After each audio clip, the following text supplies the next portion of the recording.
Espaço agora no Inferno para a entrevista com o nosso convidado de hoje, o economista João Ferreira do Amaral. João, muito bem-vindo ao Inferno. Obrigado. Salve seja. Vamos falar um pouco sobre o livro que acaba de lançar, que tem a ver com a nossa independência e com a nossa autonomia.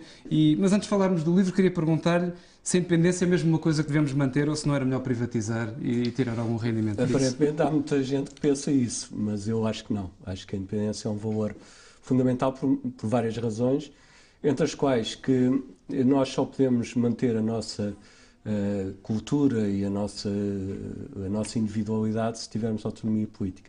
Somos uma região periférica, como se sabe, e uma região periférica tem tendência no mundo hoje a desaparecer, a não ser que possa contrariar isso com a sua autonomia política. Eu costumo fazer a comparação com o nosso interior em relação ao litoral.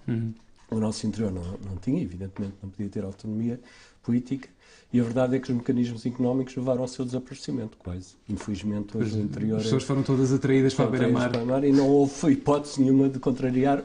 Foram atraídos para a beira-mar ou foram atraídos para a Europa? Pois. Então, e Portugal, tirando a Alemanha, Bruxelas, o FMI, o Banco Central Europeu e as agências de rating, não é independente, afinal?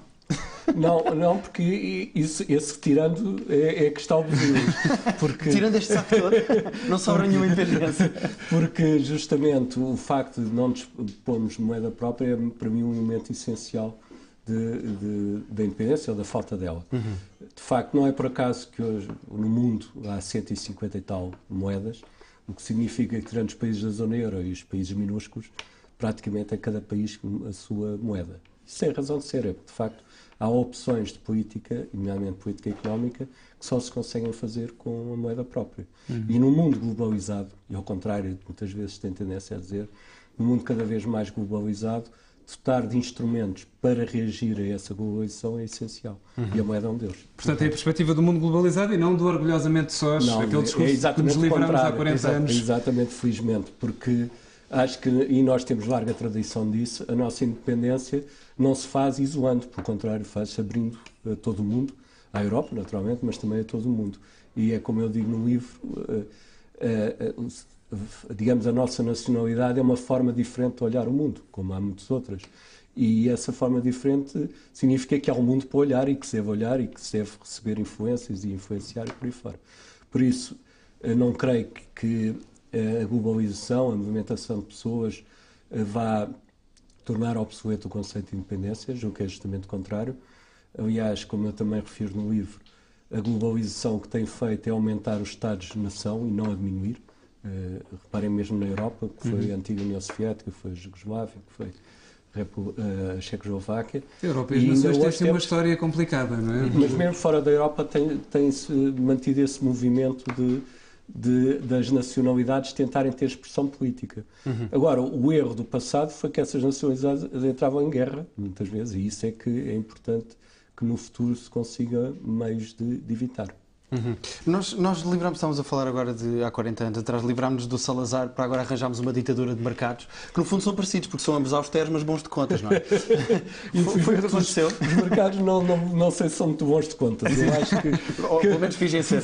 Mas foi isso que aconteceu, livrámos-nos de uma ditadura local para agora termos uma ditadura. Embora esta, apesar de tudo, não se sinta no dia-a-dia, aparentemente, porque as pessoas não são presas por falarem, não são presas por se reunirem, mas depois, na prática, há muito que é, de facto, semelhante a uma ditadura. Porquê? Porque restringe muito o leque de opções das pessoas e dos países, propriamente dito. Eu penso que é justamente um dos problemas mais graves hoje do mundo, é a chamada ditadura dos mercados financeiros. E acho que só se combate esse poder dos mercados financeiros justamente com uma expressão forte das nacionalidades, com a sua... unidade não só cultural, mas política também. O exemplo da Islândia é um caso típico. A Islândia enfrentou os mercados. Estão a ser um estudo de caso. E o euro, João Ferreira do Amaral, está em perigo ou é como o país? O euro está melhor, os europeus é que ainda não? Eu penso que o euro está em perigo, a própria Europa está em perigo. E dentro da Europa, o espaço está mais em perigo, evidentemente, é a zona euro. Porque... Quando diz que a Europa está em perigo, não está a falar da Rússia, não? Não estou a falar da Rússia. Embora esse problema também seja triste, do meu ponto de vista, onde a União Europeia teve uma grande dose de responsabilidade nisto. Mas o enfim, euro-moeda já não está. Sim. Agora, o euro-moeda está em risco porque, de facto, a Europa não está estável, não tem as condições políticas para um mínimo de estabilidade política.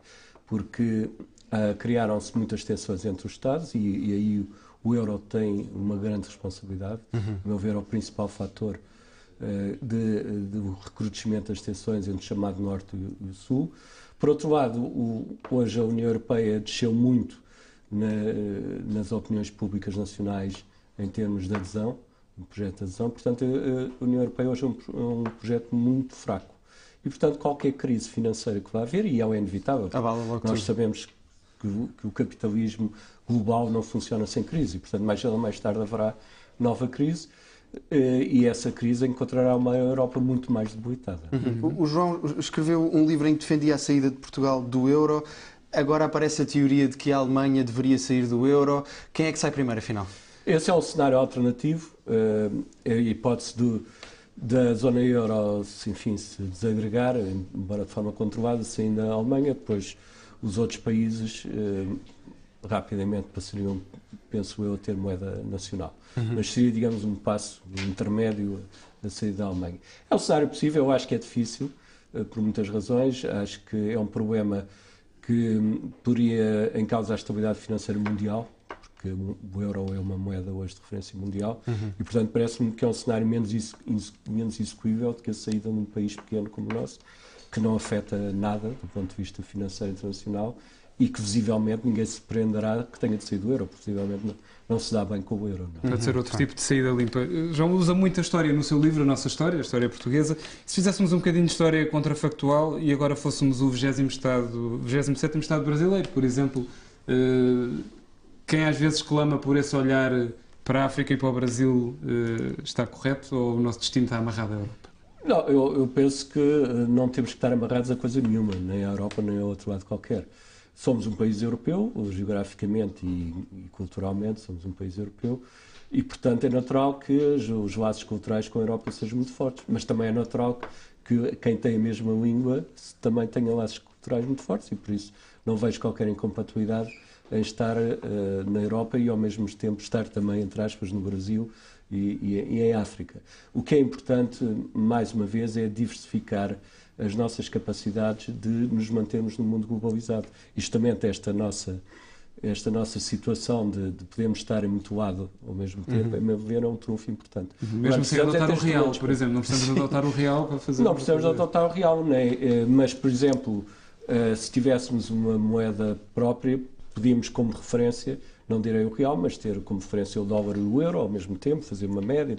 Portanto, há muitas possibilidades para quem tem uma moeda própria de reagir em relação ao que se passa por esse mundo fora. A moeda própria é importante não só desse ponto de vista, do estritamente monetário, mas também do ponto de vista do Estado. Porque se o Estado tem emissão monetária, tem um determinado tipo de autoridade. Claro. Se não tem emissão monetária, fica sujeito aos mercados financeiros, tem uma autoridade muito diminuída. E, portanto, essa é uma das razões adicionais pelas quais eu considero que uma moeda própria é condição de independência. Claro. E mesmo para terminar, no meio destas ditaduras europeias, o que é que ainda resta de união na Europa? É só o Festival Eurovisão da Canção? Bom, de facto há um estilo de vida europeu, pode-se falar nisso, e isso mantém-se, não é? E nesse aspecto eu acho que é muito positivo que se mantenha, porque também gosto do chamado modelo social europeu, embora hoje em dia o modelo social europeu esteja muito abalado nos seus alicerces. E há, de facto, toda a carga cultural que vem desde o Império Romano e por aí fora. Agora, é preciso ver que, de facto, tudo isto é importante, mas não aguenta 25% ou 30% de taxas de desemprego durante muito tempo.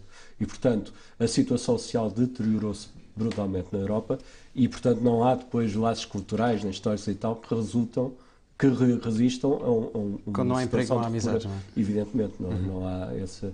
E, portanto, por isso é que eu considero que a Europa hoje está muito fraca enquanto projeto político, porque não consegue dar um mínimo de sustentabilidade social ao seu espaço e também agravando as tensões políticas, e por isso um abanão mais forte pode fazer desagregar, de facto, completamente a Europa. Sim, senhora. Muito obrigado por ter vindo ao Inferno. Obrigado.